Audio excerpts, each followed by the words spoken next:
This is Ag Matters PM from the Iowa Agribusiness Radio Network, brought to you by the Iowa Soybean Association, your source for the latest Iowa ag news headlines right here in the heart of the heartland. With reports from our award-winning team of Dustin Hoffman, Riley Smith, Mark Magnuson, and Andy Peterson.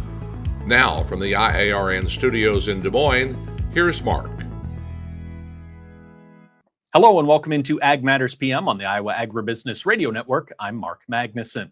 Today is Friday, July 25th, 2025, and we're so glad you can join us for today's show. In today's episode, I will be joined by Curt Kimmel of agmarket.net for our closing markets. But first, it is our interview with Andy Peterson in the latest episode of Pods of Potential. He is joined by Tony Seaman of the Iowa Soybean Association and Rebekah Jones of the Iowa Ag Water Alliance, learning more about water quality opportunities for farmers. Episode 21 of the Pods of Potential podcast looks at water quality opportunities for farmers from the perspective of Tony Seaman and Rebekah Jones. Water Lab Service Manager Tony Seaman with the Iowa Soybean Association's Research Center for Farming Innovations and the Iowa Ag Water Alliance's Director of Communications, Rebekah Jones. Great to have both of you here today, as always. Tony's repeat appearance, second time on Pods of Potential. Rebekah is a rookie here with us. And on Pods of Potential, far from a rookie as far as communications go. So tell us a little bit about yourself then, Rebekah, how long you've been with IAWA, and you own some land and do some farming and participate in some of these water quality practices from a producer perspective as well. Yeah, so Rebekah Jones, thanks for the introduction. Communications Director for Iowa Agriculture Water Alliance. I absolutely love what I do. I'm focused on outreach to farmers, agribusinesses, and really this general public on what we need to do for water quality, how to implement those things, and give that support and inspiration to get it done. Andy, you also mentioned my personal story, and it's one of my favorite stories to tell. You know, we've all got that origin story. And for me, I grew up in eastern Iowa on a farm. When I was about 10, I remember my dad taking me out to a new piece of land he had purchased and walking out into the field. Of course, at this point in my life, I'm like, oh, I want to not do agriculture stuff because you want to do everything that your parents, don't tell you to do. And I remember him digging up some of the rich black soil and telling me what kind it was and how proud he was of it, and the fact that our family now owned this and it was our legacy to protect it. And so that really stuck with me throughout the years as I was an anchor, a TV news anchor and reporter, and then finally came back to agriculture in water quality. And my husband and I and his family purchased a farm in central Iowa a few years ago. And my dad did the exact same thing. He drove all the way out to Des Moines, dug up a handful of soil, and he said, "Not bad." If any of you guys have parents who are proud of their farm, I'm sure you can relate to that. But he said, "Not bad." And I remember on the way home talking about that with him and how it was just really exciting to own land. And he said, "You're not an owner. You're renting it for the next generation." So it's a perspective that's kind of been ingrained in me, and proud to be here, proud to be talking about water quality. Yeah, fantastic perspective, no doubt about that. Tony, kind of refresh us a little bit on the Water Lab and how you came to be with Iowa Soybean Association. Yeah, so I started with Iowa Soybean Association back in 2006, which seems like forever ago now.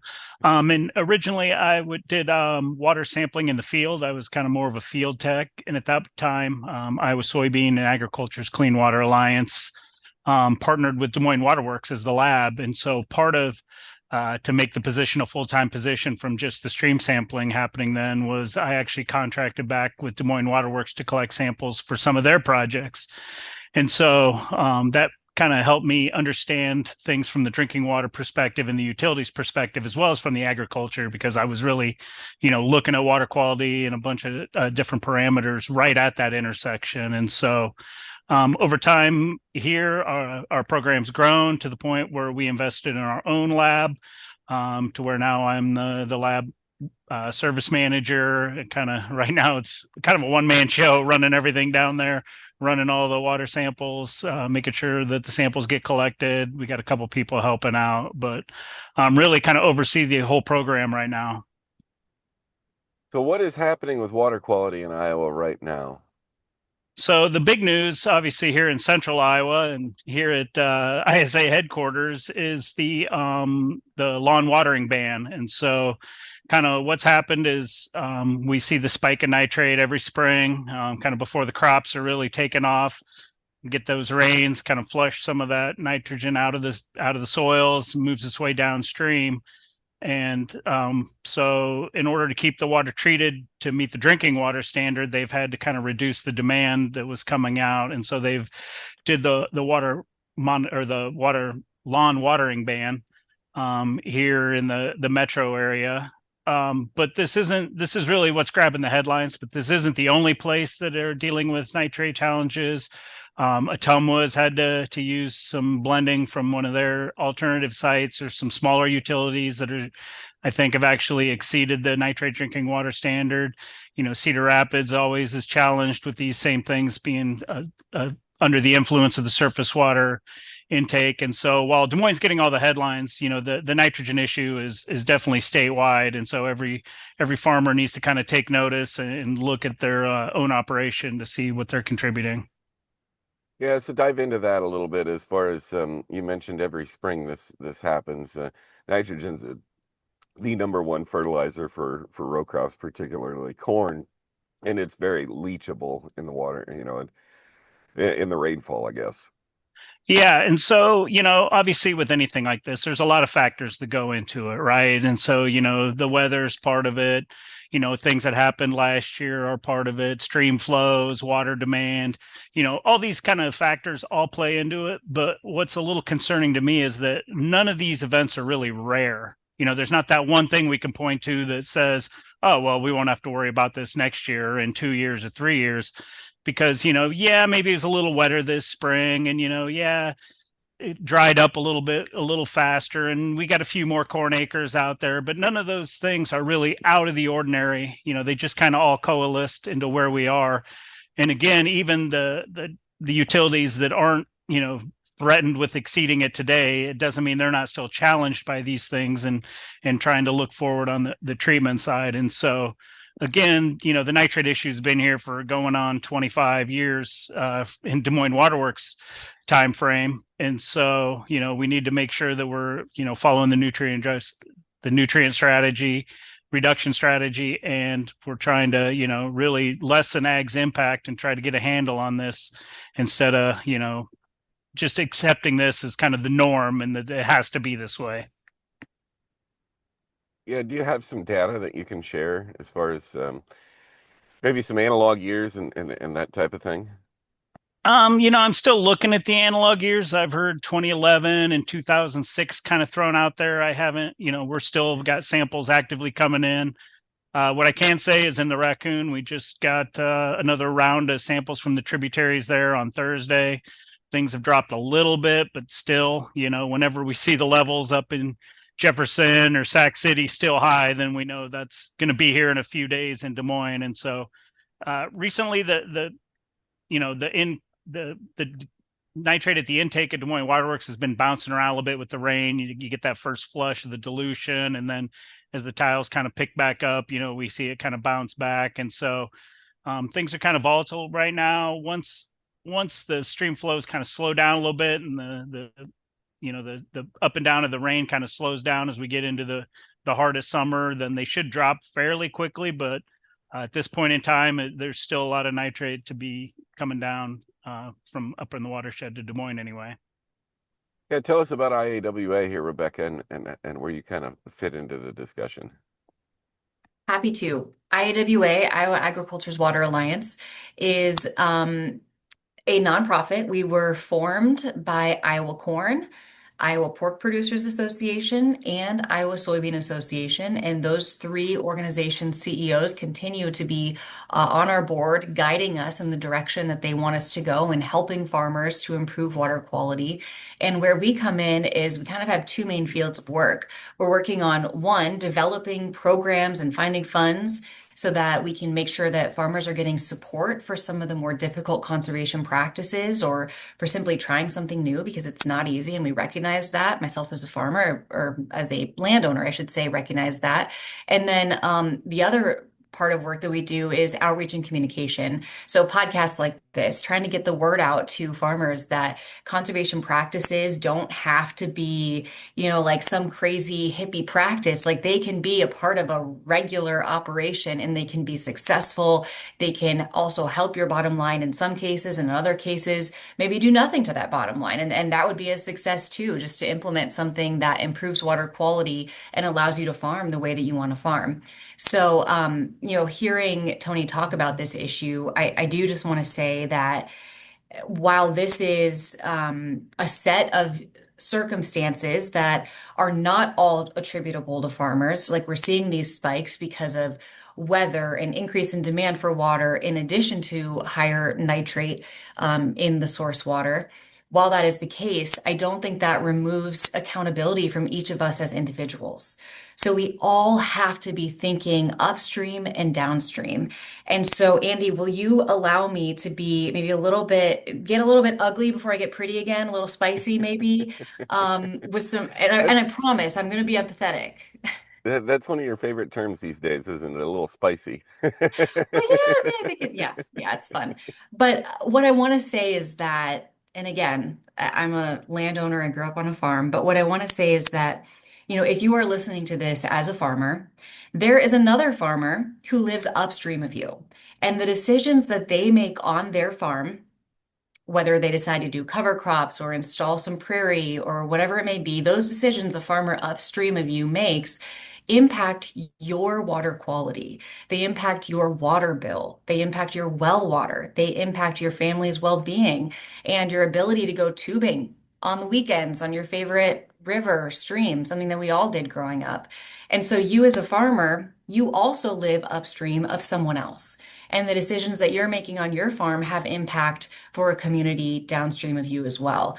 And at Iowa Ag Water Alliance, we're all about working with farmers on unique solutions that work for their farm.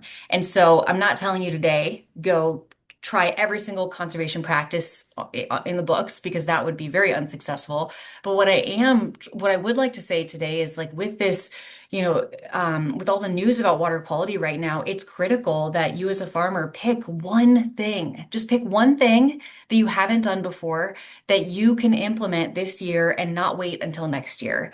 And that's how we start seeing a measurable difference in water quality, is everyone working together to make improvements. So I promised I would be, I would get ugly and then pretty again. That was a term I learned in the South.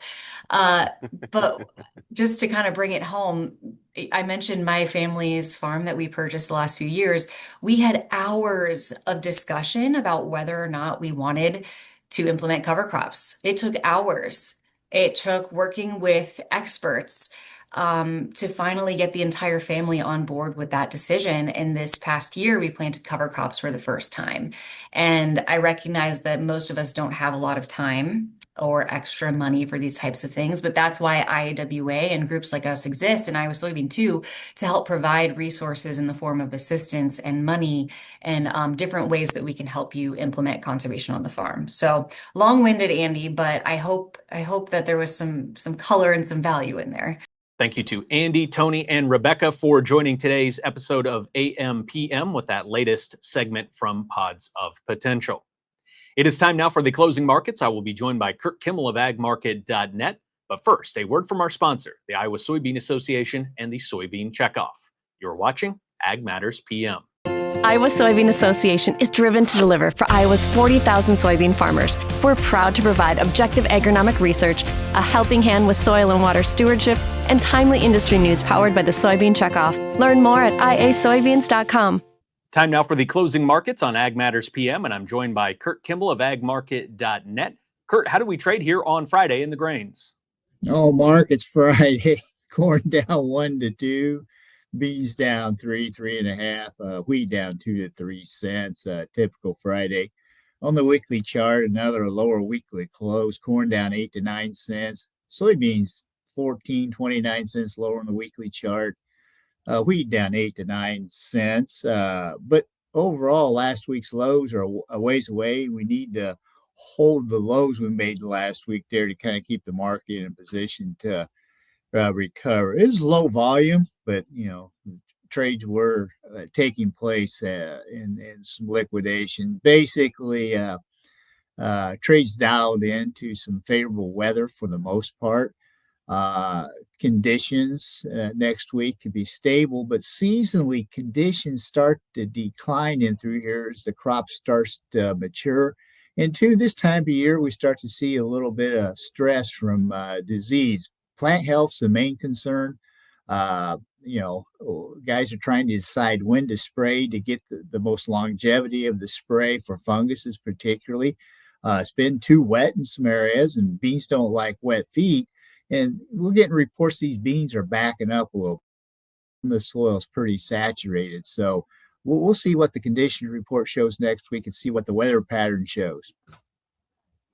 And to add on to your point there, Curt, when we think as well about the conditions being set up now for fungal disease, at the same time with margins really tight, I've heard a lot of stories about farmers, maybe being patient and trying to wait and see until they absolutely need that fungicide. But then the difficult part there is sometimes if you wait to apply that fungicide until you have that disease, then it can be too late.